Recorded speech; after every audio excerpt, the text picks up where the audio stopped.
Lately kind of feels like the great sludge metal resurgence.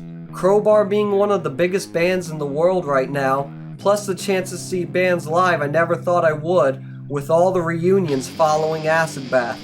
Most recently Neurosis, and who we'll be talking about today? Florida legends, Cavity.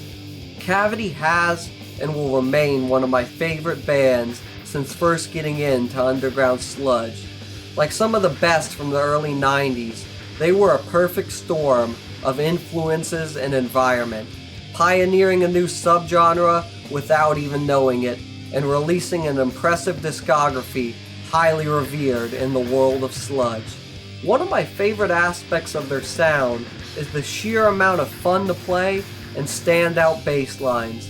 I even got my first dental cavity filled while listening to Human Objection with earbuds.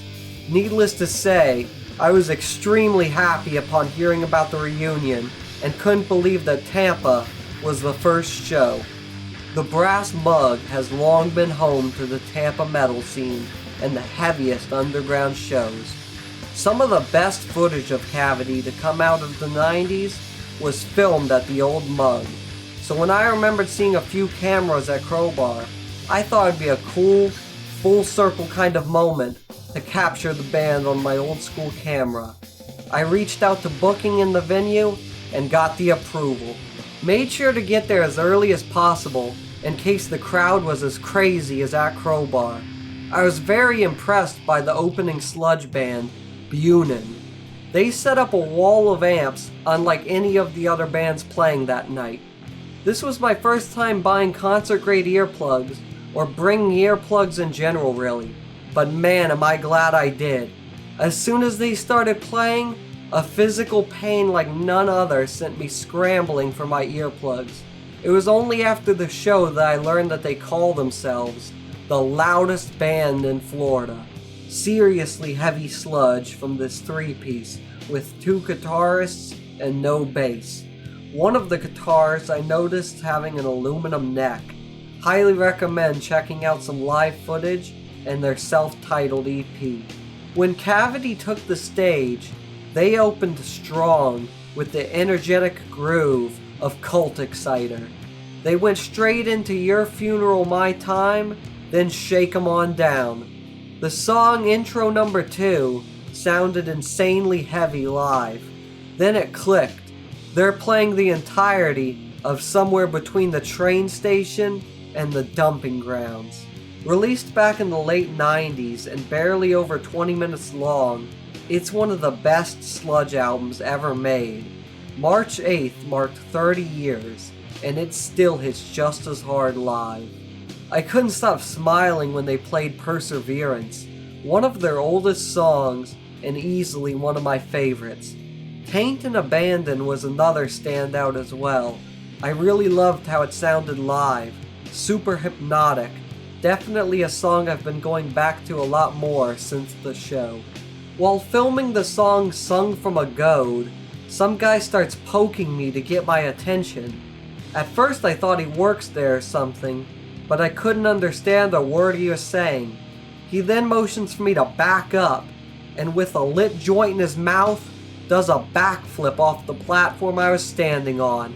He asks if I caught it on camera, gives me a fist bump, and walks off. Cavity closed with the colossal doom riffage of Super Collider. Overall, it was a really solid set. As they were getting off the stage, I managed to grab the attention of vocalist Renee Barge and got him to sign one of my Cavity records.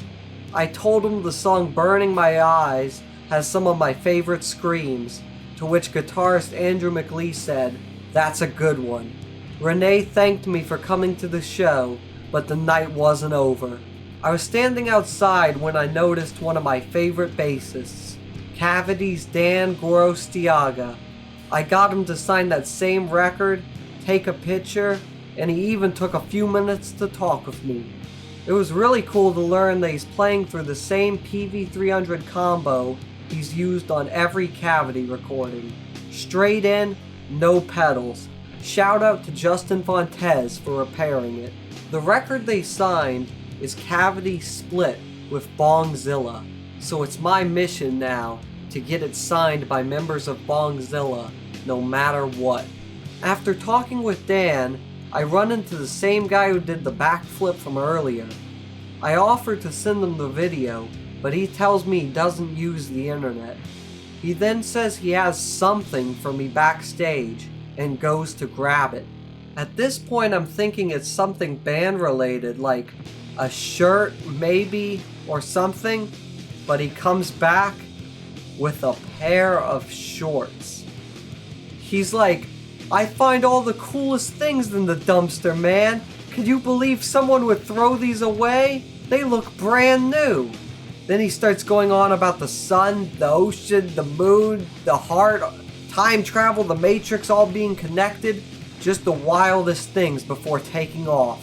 So I leave Crowbar without a shoe and Cavity with a pair of shorts? I still don't really know what to make of it all, but that's what makes nights like this so special. You go in just expecting to see a band you love and end up with moments you could never plan for and never forget. Huge thanks to the Brass Mug, all the bands, and especially Cavity for making this happen. Thanks for watching.